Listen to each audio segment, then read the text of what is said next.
Hello, my name is Panshak Jan, and today I will be making a video about how to write the perfect business plan that attracts investors. Before I proceed, there's been these debates amongst business coaches and trainers about the importance of business plans or if it's still valid till today. Some people say that investors no longer want to see business plans, they want to see business models, right?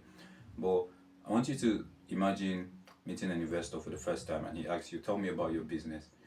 And you have a document that you have proof that you've properly researched the market, you know a lot about your business, written down, and you present it to this business investor. And I believe he or she would want to give you a chance by investing funds into your startup idea or startup business, right? So maybe you're trying to write your business plan ahead of the year 2025, or maybe you're just starting a business and you need a business plan. Today, I will teach you how to do it yourself from the comfort of your home.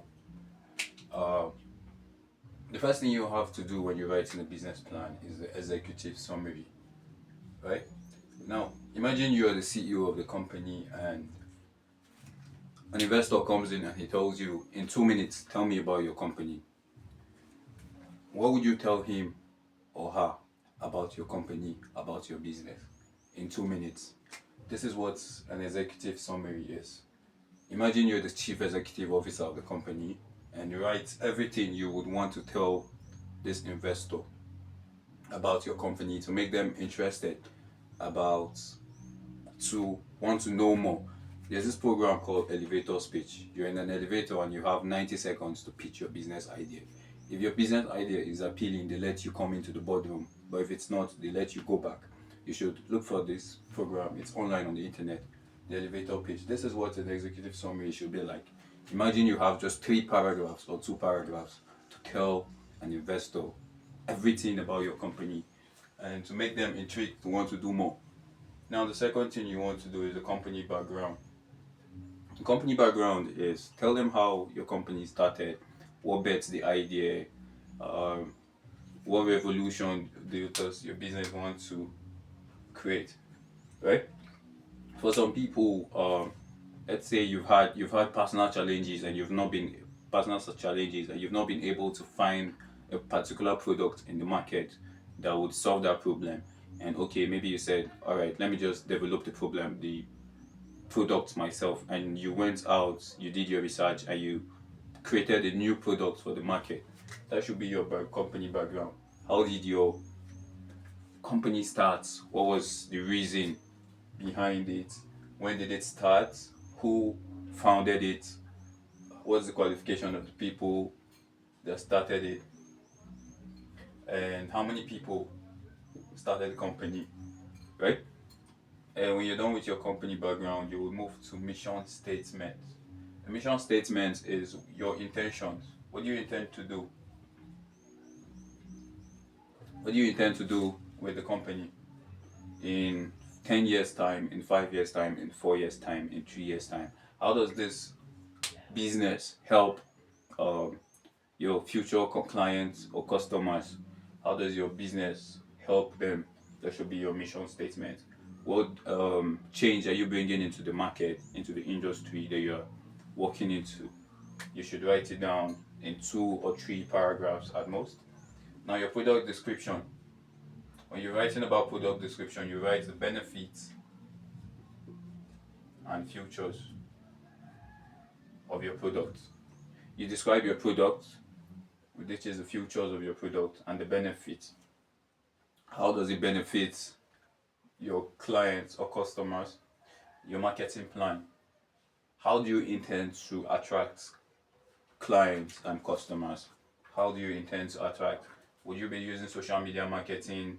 Would you be using the conventional marketing styles we have today? Would you be using influencer marketing? This is what your marketing plan should detail. How to reach clients. Now, your competitors analysis is this is a very important reason why you have to make thorough research before writing a business plan. What research does, it helps you understand the market you're working into. When you've done your market research, one of the important things you have to research about is your competitors, right? Who are the people that are dominating the market presently? What are they doing that we need to copy? What are the mistakes they are making that we need to avoid? Now, one of the best ways to do this is to go on platforms like and Amazon, Reddit and Amazon, and read product reviews. If your competitors have their products on the internet, definitely people have bought and used their products, right? So they must have written reviews. When you go on these platforms, Reddit and Amazon, you read the reviews from your clients and you get to know a lot about how they experience your competitors' products.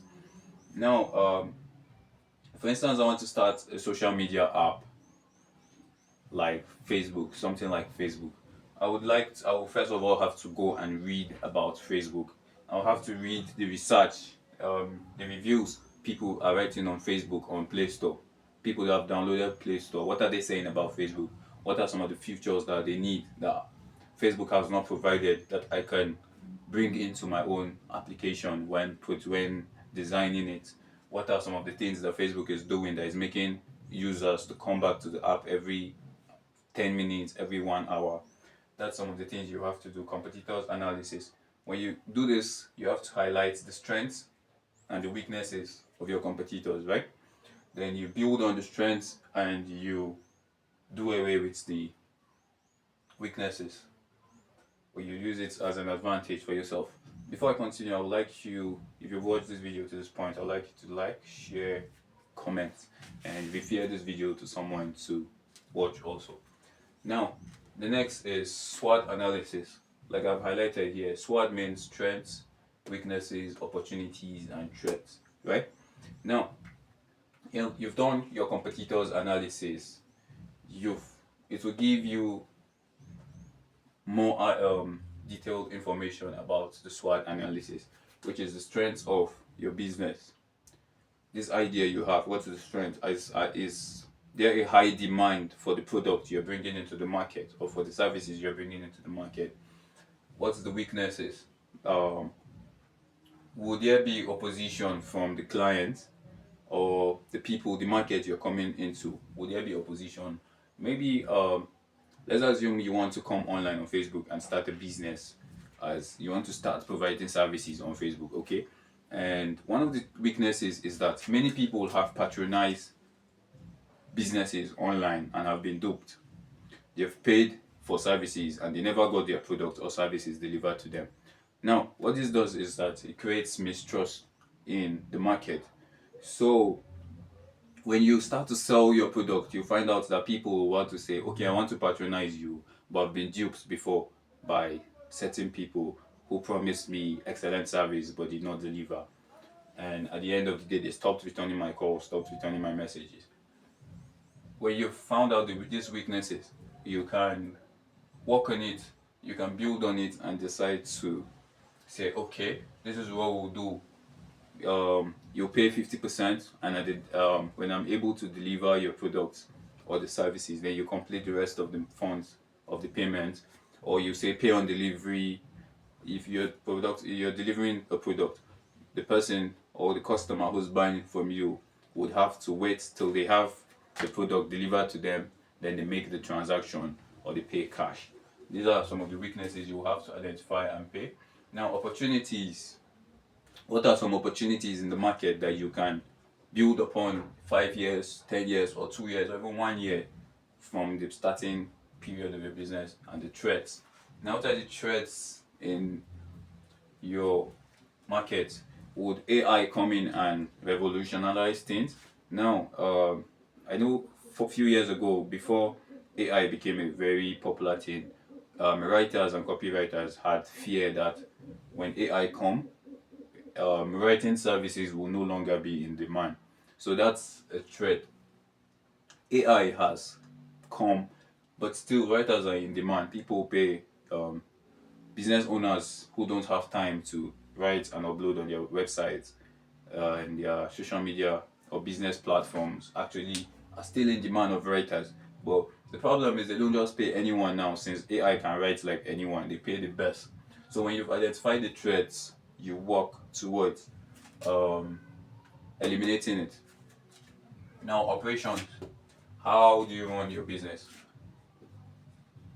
How you run your business?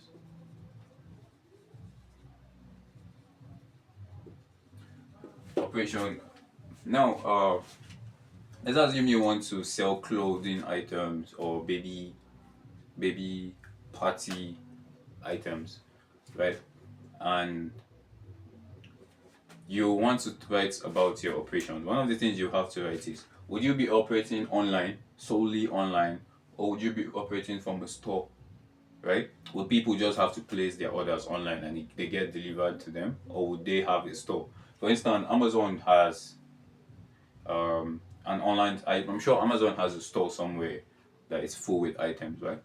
But you know that to shop from Amazon, you don't have to go to the Amazon store to shop from Amazon. You can just place your order online and you get your product or services delivered to you at home. So this is part of what you write at operations. Another thing you have to highlight in operations is: how many people would you have to hire to operate your business? Who would be the CEO? Who will be the CFO, Chief Financial Officer? Who will be the CTO, Chief Technology Officer? Who will be the COO, Chief Operations Officer? You have to highlight their roles and how they would be involved in the day-to-day activities and growth of the business. This is what you highlight when you're writing about operations. Then when you're writing about financial plans, here you mostly make assumptions. Now, assumptions is probably, those what assumptions means is: I don't have evidence of these things, but I believe it's true. Now, for instance, when I'm making an assumption, I can say that if with a capital of 1 million naira